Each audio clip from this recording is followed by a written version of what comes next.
everyone, my name is Chloe, and today I'm here to talk about the books that I read last week. So it has been another great reading week, not a great sleeping week, but that's okay.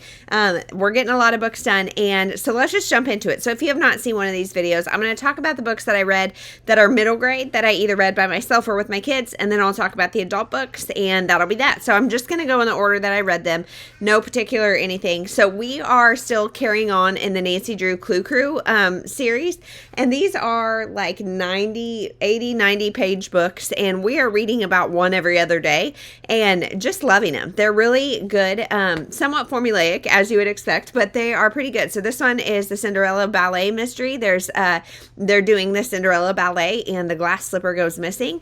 In this one, there's a sneaky snowman, and this one was really fun for this time of year because there's a snowman. One of the characters says she can like predict the future, and her predictions start coming true, including like a runaway snowman. And so there's that. And then this one is the fashion disaster. And seeing this cover, I was like, oh gosh, we're going to get super superficial, like yucky stuff. But no, it is a dog fashion show, and somebody switches the dog biscuits for this like famous dog.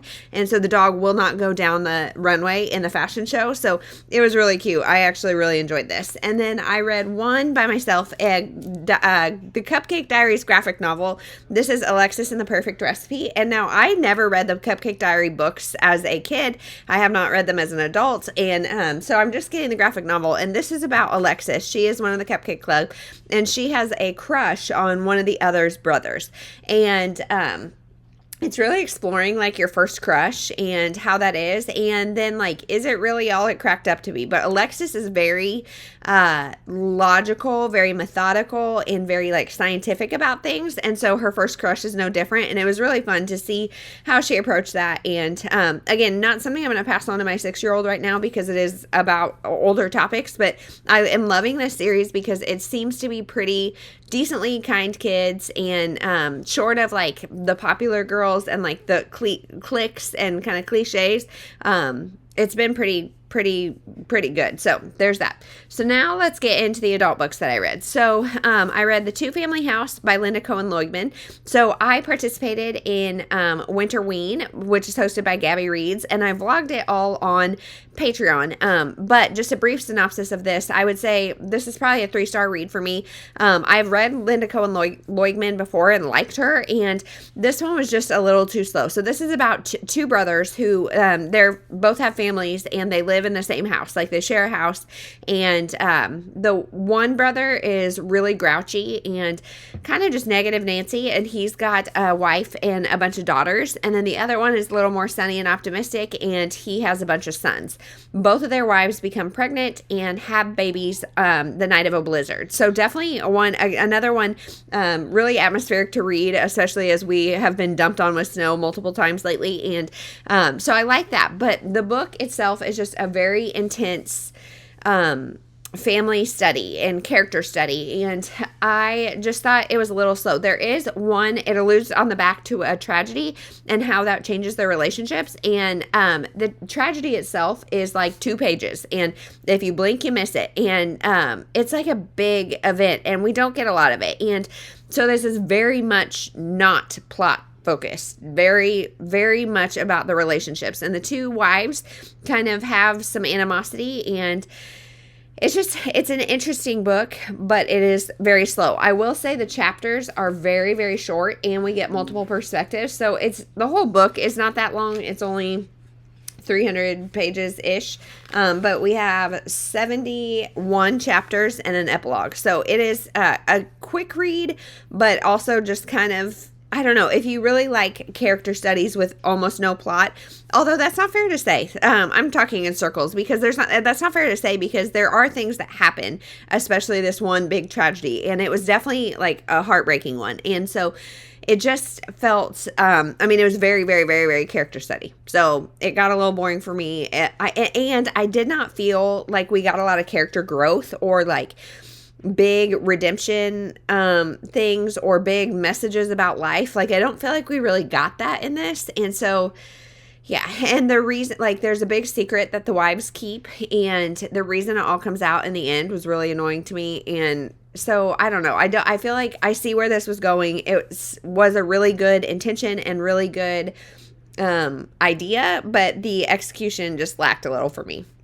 Then we have The Fifth Horseman by James Patterson and Maxine Petro. So this is number 5 in the Women's Murder Club series. I would say you can pick this series up out of order, of course. So the premise of the series is you're following 4 women who all are involved in like crime investigation and in different ways. One's a medical examiner, one's an attorney, one's a reporter, and one's a police officer.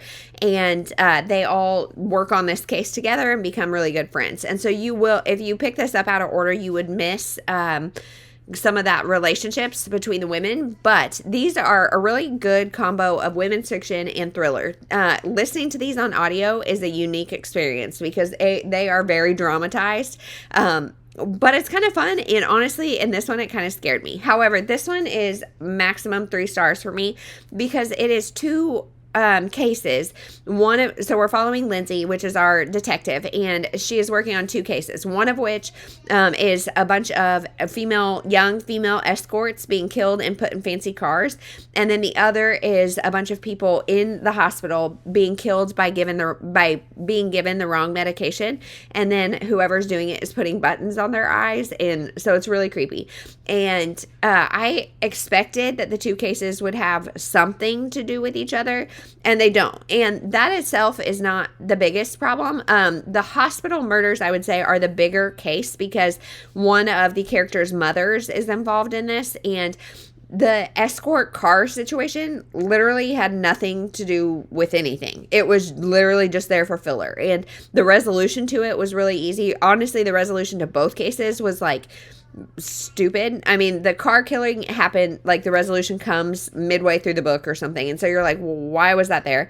And the hospital killing, it is an epilogue that just randomly spurts who it is and why. And it's like they were writing this book and they were like, oh gosh, we have to end it. What do we do? Let's write an epilogue. And I would say this one's awful. I'm going to continue in the series. I have the first 8, so I have 3 more to read. We'll see what I think. I'm not unhauling them, even though I'm not loving them, but we'll see what happens when I'm done with them all. Then we have Love Unending by Becky Thompson, and this is rediscovering your marriage in the midst of motherhood. So, story time. I recently read Peace, the Something for an Anxious Mama's Heart by Becky Thompson, and this is what I do. I hyperfixate on an author, and I order everything that they have written, and so I may or may not have done that. Spoiler alert for my upcoming In and Out book haul. There's a lot of Becky Thompson. So I read this one, and this is about really thinking through what your relationship with your husband was like before you were married and before kids and all of that, and trying to kind of emulate that as much as possible in your current situation. So think about, how would you greet him in the times before you had kids, and how do you greet him now?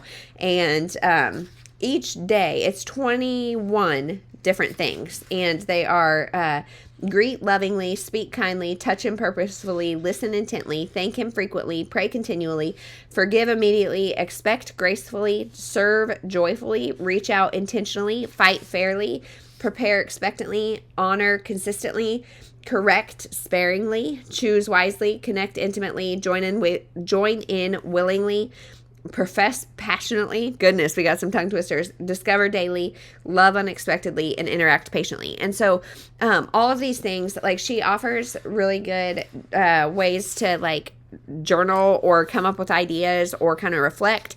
But in theory, you're doing 1 a week or something and building on it until it becomes more natural. And so a few things. I wish this book had a little bit more grace for those of us really in the thick of motherhood with littles, because this sounds like a great idea, but does not sound practical at all until our kids are a little bit older, just because like brain space, physical time, all of that. And also it didn't really talk about the fact that like there's also a comfort in things not being the way that they were when we were dating, because obviously, like, we have a lot of years under our belt, and there is a comfort in sharing kids together, and with that, sharing the tasks. Yes, it's easy to become naggy and nitpicky and only focus on the tasks, but I think there is some good in that too. So I like this book, not nearly as much as Peace, but if you either have older kids or empty nesters or something, I think it's a really easy, practical way to think of ways to change your marriage for the better in small steps. So there's that.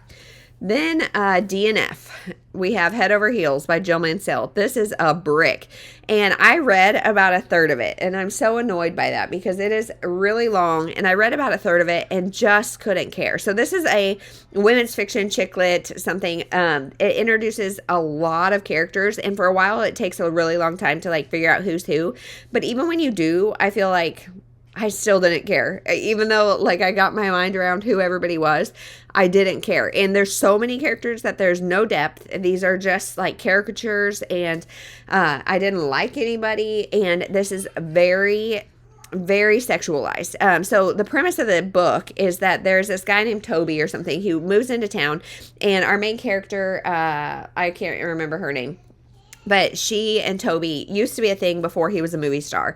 And unbeknownst to him, her teenage child is his. And so now he's back with his wife and kids. She is with somebody else, I think. Maybe not. No, I don't think she is, actually. And they start having like a thing. This is, like I said, very sexualized in that everybody is thinking about it, talking about it, trying to discuss it. And it just was too much. And I just did not care about anybody. So there's that. It's gonna go on my Pengo. It's in great condition, but I just didn't like it. Then so again, on my hyperfixation, I had this one on my shelf, Amy Clipston, The Bake Shop. This is the first book in the Amish Marketplace series by Amy Clipston. I found this at the library book sale for 50 cents and got it thinking, because sometimes I just like a good Amish, especially after some thrillers and Winterween. I wanted just something easy for my anxious brain, and this definitely fit the bill. So this was a really cute book about a girl named Christiana, and she is Amish, and she has a bakery that she operates basically like in their front yard. She has a bake stand that people come to their house and get baked goods, and she is like selling out all the time, just having a lot of success with it, but people are coming to their house at all hours. And so she's like, this is not working. And her cousins, she has a bunch of female cousins who all have booths in the Amish marketplace. It's called the Bird in Hand Market or something like that. And so they're like, hey, why don't you open a shop here in the market? It's only Thursday to Saturday, and then you can kind of get some of your like freedom, peace, privacy back. And her dad's resistant at first, but then she ends up doing it. And she is, her stand is next to a guy who does like leather and metal, or leather and wood carving. I don't know, something like that. And his name is Jeff, and they kind of have a romance. Well, they do have a romance. And this is very cozy, very, very cozy. And it is a 4-book series. And so with the hyperfixation, I got on Pengo and ordered all the rest of the series because I really enjoyed the coziness.